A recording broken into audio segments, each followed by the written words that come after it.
نصرت پور کا محل جگمگاتا تھا، سونے کی چھتیں، چاندی کے در و دیوار اور خادموں کی قطاریں، مگر اس روشن محل میں ایک دل اندھیروں میں ڈوبا ہوا تھا۔ شہزادہ نعمان۔ نعمان بادشاہ فہیم الدین کا اکلوتا بیٹا تھا۔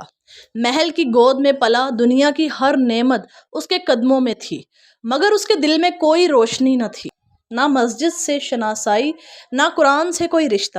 وہ دن بھر شاہی لباسوں میں سجتا، قیمتی گھوڑوں پر سیر کرتا اور راتیں رقص و سرور کی محفلوں میں گزرتی تھیں۔ بادشاہ جو خود دیندار اور صالح حکمران تھا، اپنے بیٹے کی بے رخی سے دل گرفتہ رہتا۔ اکثر راتوں کو وہ تنہا اپنے کمرے میں سجدے میں گر کر روتا رہا۔ یا رب، تو نے مجھے بادشاہی دی، مگر میرا بیٹا تیرے راستے سے غافل ہے، اسے بدل دے، میرے مالک اسے اپنے نور سے آشنا کر دے۔ ایک دن بہار کے موسم میں شہزادہ نعمان اپنے دوستوں اور درباریوں کے ساتھ شکار کے لیے نکلا۔ سرسبز جنگلوں سے گزرتے ہوئے وہ ایک چھوٹے سے گاؤں میں پہنچا۔ نام تھا نور آباد۔ گاؤں سادہ تھا مگر دلکش، کچے راستے، مٹی کے گھر اور آم کے درخت۔ سب سے بڑھ کر مسجد کے ساتھ جڑا ہوا چھوٹا سا مدرسہ، جہاں سے قرآن کی تلاوت کی دل گداز آوازیں آ رہی تھیں۔ شہزادے نے پہلی بار دل کی نرمی محسوس کی۔ آواز اتنی خوبصورت تھی کہ اس نے گھوڑے کو روک دیا۔ پردے کے پیچھے ایک نوجوان لڑکی بچوں کو قرآن پڑھا رہی تھی۔ آواز میں سوز تھا، لہجے میں محبت، الفاظ میں ایمان۔ اس کا نام ربا تھا، ایک حافظ قرآن لڑکی، 16 برس کی عمر میں قرآن مجید مکمل حفظ کر چکی تھی۔ دن رات بچوں کو دین سکھاتی، قرآن پڑھاتی اور اپنے والد کے ساتھ مدرسے کی دیکھ بھال کیا کرتی تھی۔ شہزادہ چند لمحے اسے دیکھتا رہا اور پہلی بار کسی عورت کے حسن سے بڑھ کر نور دیکھا۔ اگلے دن شہزادہ دوبارہ آیا، پھر اگلے دن، اور پھر ہر ہفتے۔ ہر بار کوئی نہ کوئی بہانہ، کبھی مدرسے کو عطیہ دینے کا، کبھی بچوں کے لیے کپڑے لانے کا، کبھی ربا کے والد سے خیر خواہی کا، مگر ربا نے کبھی اس کی طرف نگاہ اٹھا کر بھی نہ دیکھا تھا۔ ایک دن شہزادہ مدرسے کے دروازے پر آ کر بولا، میں ربا سے نکاح کرنا چاہتا ہوں۔ ربا کے والد ایک نیک اور عالم شخص تھے۔ انہوں نے شہزادے کو بیٹھنے کی دعوت دی اور نرمی سے کہا، بیٹا، وہ اللہ کی بندی ہے، قرآن کی حافظہ ہے، وہ صرف اس سے نکاح کرے گی جو اللہ کا بندہ ہو، شہزادہ ہو یا فقیر، فرق نہیں۔ یہ جملے شہزادے کے دل پر بجلی کی طرح گرے۔ اس نے ساری دنیا دیکھی تھی، مگر پہلی بار اس کی شان کسی نے مسترد کی تھی، وہ بھی اللہ کے نام پر۔ شہزادہ محل واپس آیا، نہ کچھ کھایا، نہ کسی سے بات کی۔ رات کو چھت پر چہل قدمی کرتا رہا۔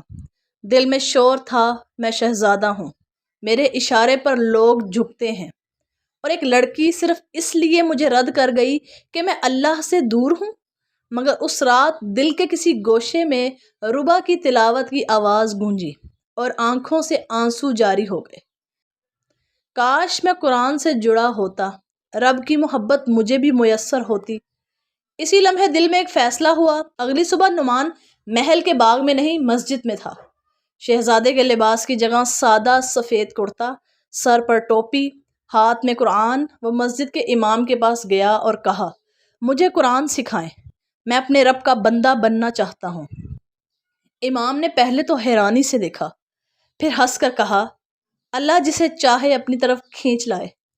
آ جاؤ بیٹا، قرآن تمہیں خود بدل دے گا۔ توبہ آسان نہیں تھی۔ محل کی سازشیں، خادموں کی سرگوشیاں، درباریوں کی تنقید، سب نے نعمان کو تانوں سے گھیر لیا۔ شہزادے کو کیا ہو گیا ہے؟ یہ درویشوں جیسا کیوں بن گیا ہے؟ یہ لڑکی کے عشق میں مجنوں ہو چکا ہے۔ لیکن نعمان نے کسی کی بات نہ سنی۔ وہ ہر روز قرآن سیکھتا، آیات کا ترجمہ کرتا، رو رو کر دعائیں کرتا۔ سورہ رحمان کی ہر آیت اسے اپنے گناہوں کی تصویر دکھاتی۔ فَبِأَيِّ آلَاءِ رَبِّكُمَا تُكَذِّبَانِ، تو تم اپنے رب کی کون کون سی نعمتوں کو جھٹلاؤ گے؟ بادشاہ فہیم الدین جب اپنے بیٹے کو سادہ لباس میں مسجد کے فرش پر بیٹھا دیکھا، آنکھوں میں آنسو، ہاتھوں میں قرآن، تو اس کی آنکھیں بھی نم ہو گئیں۔ یا اللہ، تو نے میری دعا سن لی۔ اس نے شہزادے کو گلے لگا کر کہا، بیٹا، اب تو صرف میرا وارث نہیں ہے، اب تو رب کا بندہ بن چکا ہے۔ ربا روز کی طرح مدرسے کے باہر آم کے درخت کے نیچے بچوں کو قرآن پڑھا رہی تھی۔ نرم ہوا چل رہی تھی اور سورج کی کرنیں درخت کی شاخوں سے چھن چھن کر زمین پر سنہری دھاریاں بناتی تھی۔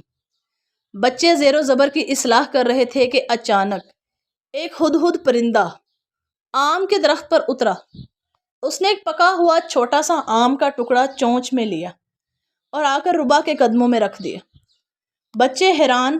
ربا نے مسکرا کر وہ آم اٹھایا، پھر آسمان کی طرف دیکھا اور آہستہ سے کہا، جس اللہ نے اس ہدہد کو آم کی پہچان دی، وہی اپنے بندوں کو ہدایت کی مٹھاس عطا کرتا ہے۔ یہ بات سن کر ایک بزرگ جو قریب کھڑے تھے آپ دیدہ ہو گئے۔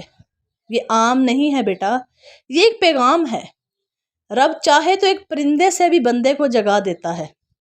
دور ایک سایہ کھڑا تھا، شہزادہ نعمان کا۔ وہ آم کا وہی منظر دیکھ رہا تھا، دل کی گہرائیوں میں کچھ کانپ سا گیا۔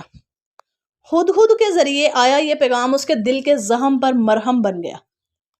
اس رات وہ مسجد میں دیر تک بیٹھا رہا، نماز، سجدے، آیات اور بے شمار آنسو۔ اے اللہ، اگر یہ سب تیرا اشارہ ہے تو مجھے اپنی راہ پر جما دے۔ ربا نہ ملے تو بھی غم نہیں، بس تو مجھے قبول کر لے۔ نعمان اب محل سے الگ گاؤں میں رہنے لگا۔ دن میں مزدوروں کے ساتھ کام کرتا اور رات میں بچوں کے ساتھ قرآن پڑھتا۔ ربا کے والد نے اسے اپنا شاگرد بنا لیا۔ وہ قرآن پڑھاتا، وہ خدمت کرتا۔ لوگ اسے اب شہزادہ نہیں، عبد النعمان کے نام سے جانتے تھے۔ ماہوں سال گزر گئے۔ ایک دن ربا نے پہلی بار نعمان کو دیکھا، ایک سادہ لباس میں، مٹی سے اٹے ہاتھ، مگر چہرے پر سکون اور نور۔ اس کے ہاتھ میں قرآن تھا، لبوں پر سورہ یاسین۔ ربا کا دل دھڑک اٹھا۔ نہ دنیا کی چاہ تھی، نہ شہزادگی کی، بس اس کے دل نے کہا یہ وہی نعمان ہے، مگر اب وہ رب کا ہو چکا ہے۔ ربا کے والد نے نعمان کو مسجد میں بلایا۔ بیٹا، اب تو اس مقام پر پہنچ چکا ہے جہاں ایک حافظہ قرآن لڑکی کا شوہر ہونا تیرے لیے فخر نہیں، ذمہ داری ہے۔ اگر تو چاہے تو میں نکاح کی اجازت دیتا ہوں۔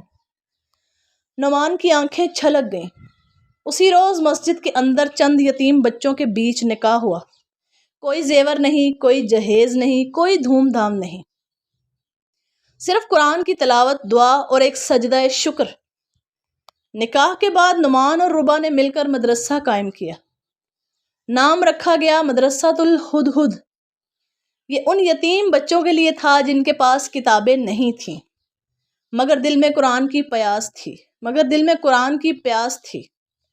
یہاں نہ صرف حفظ قرآن ہوتا، بلکہ ہر سبق کے بعد بچوں کو آم کا ایک ٹکڑا دیا جاتا۔ ربا کہا کرتی تھی، ہدایت کا ذائقہ آم کی طرح میٹھا ہوتا ہے، شرط یہ ہے کہ دل کا موسم بہار میں ہو۔ ایک دن بادشاہ فہیم الدین خود نور آباد آیا۔ اس نے اپنے بیٹے کو مسجد میں بچوں کو پڑھاتے ہوئے دیکھا۔ اس کا دل بھر آیا۔ میری بادشاہت کچھ بھی نہیں ہے اگر میرے بیٹے کی بادشاہت دلوں پر ہے۔ اس نے اعلان کیا، اب نصرت پور کا ولی عہد نعمان نہیں، بلکہ عبد النعمان ہے، جو رب کا بندہ ہے، قرآن کا عاشق ہے اور یتیموں کا خادم۔ کئی سال گزر گئے۔ مدرسۃ الہدہد پورے ملک میں مشہور ہو چکا تھا۔ ہر حافظ قرآن کی یاد میں وہاں آم کا درخت لگایا جاتا۔ ہر سال بچوں کو آم کے ذائقے کے ساتھ قرآن کی شیرینی چکھائی جاتی۔ نعمان اور ربا نے کبھی محل کی طرف پلٹ کر بھی نہ دیکھا۔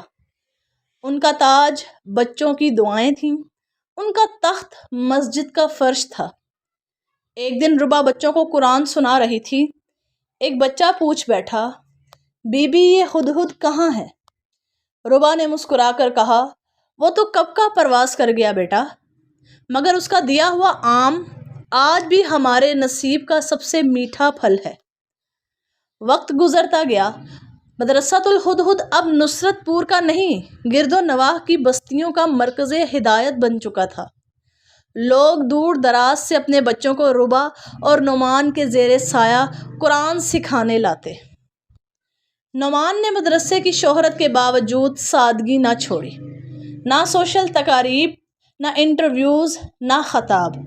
وہ بس بچوں کے ساتھ فرش پر بیٹھتا، انہیں سورہ عصر، سورہ فجر اور سورہ رحمان کی مٹھاس چکھا تھا۔ مگر انسان کا معاشرہ جہاں نیکی پنپتی ہے وہاں حسد بھی جاگ اٹھتا ہے۔ ایک دن شہر کے چند عالم اور رئیس اکٹھے ہوئے۔ انہیں مدرسۃ الہدہد کی مقبولیت ہضم نہیں ہو رہی تھی۔ انہوں نے کہا کہ ایک شہزادہ جو کل تک رقص کی محفلوں کا بادشاہ تھا، آج نبیوں کی وارثی کا دعویٰ کرتا ہے، اور ایک عورت حافظ قرآن بن کر قوم کی معلمہ۔ یہ دین کے ساتھ مذاق ہے۔ ایک فتویٰ جاری ہوا، مدرسۃ الہدہد بدعت کا گڑھ ہے، ربا کو گھر میں رہنا چاہیے، درس دینا اس کا حق نہیں۔ یہ خبر نعمان تک پہنچی، لیکن اس کے چہرے پر کوئی شکن نہ آئی، بس آہستہ سے بولا، اگر رب کے راستے میں الزامات نہ ہوں تو وہ کبھی صراط مستقیم نہیں ہوتی۔ اس فتنے کے بعد مدرسے میں کچھ دن سناٹا رہا۔ کئی والدین ڈر کر بچوں کو نہ بھیج سکے، مگر کچھ دن بعد ہدہد پھر سے آیا۔ اس بار وہ ایک خط لایا، اس کے پنجے میں بندھا ہوا ایک پرچہ جس پر لکھا تھا کہ علم قرآن کبھی بند نہیں ہوتا، ہدایت انہی کو ملتی ہے جو رکتے نہیں ہیں، رب تمہارے ساتھ ہے۔ ربا نے وہ ہاتھ اٹھایا، آنکھوں سے لگایا اور کہا، یہ ہمارا امتحان ہے، اب ہم پڑھائیں گے، مگر زبان سے نہیں، کردار سے۔ چند ہی دنوں میں رب کی قدرت ظاہر ہوئی۔ ایک مشہور قاری جو پہلے ربا کے مخالف تھے، خواب میں آئے اور کہا، اس بچی کے مدرسے میں رب کی آواز ہے، مت روکنا ورنہ علم کے دروازے تم پر بند ہو جائیں گے۔ وہی قاری مدرسۃ الہدہد آئے اور سب کے سامنے کہا، میں ربا سے معافی مانگتا ہوں، یہ لڑکی قرآن کی چمکتی قندیل ہے۔ اس دن کے بعد مدرسہ پھر سے آباد ہو گیا، پہلے سے زیادہ آم کے درخت پھل دینے لگے۔ ہدہد ہر جمعے کو آم کا ٹکڑا رکھ جاتا۔ بادشاہ فہیم الدین بیمار ہو گیا۔ ریاست میں قیاس آرائیاں شروع ہو گئیں کہ اب کون بادشاہ ہوگا۔ نعمان سے بادشاہی سنبھالنے کو کہا گیا، مگر اس نے انکار کر دیا۔ اس نے کہا کہ میں بچوں کا امام ہوں، لوگوں کا حکمران نہیں، میرا تخت سجدہ ہے، میری سلطنت دلوں کی زمین پر ہے۔ بادشاہ نے وصیت کی کہ میرے بعد نعمان کو نہ تاج دیا جائے بلکہ اس کے مدرسے کو ریاست کی مکمل سرپرستی دی جائے، کیونکہ یہ مدرسہ ہماری اصل دولت ہے۔ ایک دن ربا شدید بیمار ہو گئی۔ نعمان اس کے پاس بیٹھا تھا اور آنسوؤں سے اس کی پیشانی کو صاف کرتا رہا۔ ربا نے کمزور آواز میں کہا، نعمان، اگر میری آنکھیں بند ہو جائیں تو آم کا ایک ٹکڑا ہدہد کے ساتھ میری قبر پر رکھ جانا، اور بچے یاد رکھیں کہ ہدایت ہمیشہ میٹھی ہوتی ہے، مگر اس کے لیے قربانی شرط ہے۔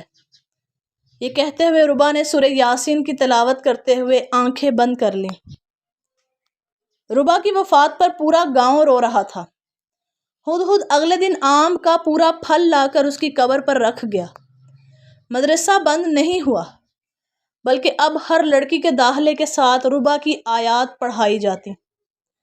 نعمان نے اپنی بیوی کی قبر کے ساتھ آم کا نیا درخت لگایا اور مدرسے کے دروازے پر لکھوا دیا، یہاں صرف قرآن پڑھایا نہیں جاتا، یہاں قرآن جیا جاتا ہے۔ کئی سال گزر گئے، نعمان اب بوڑھا ہو چکا تھا۔ مدرسے کے صحن میں بیٹھ کر بچوں کو دعا دیتا۔ ایک بچی جس نے مکمل قرآن حفظ کر لیا، نعمان سے آم مانگنے آتی ہے، دادا جی وہ ہدہد اب کیوں نہیں آتا؟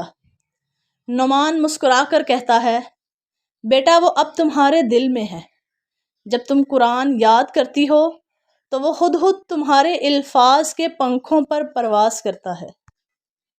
اگر آپ کو ہماری ویڈیو پسند آئی ہو تو ہماری ویڈیو کو لائک کریں، چینل کو سبسکرائب کریں اور ہماری ویڈیو کو شیئر کرنا مت بھولیے۔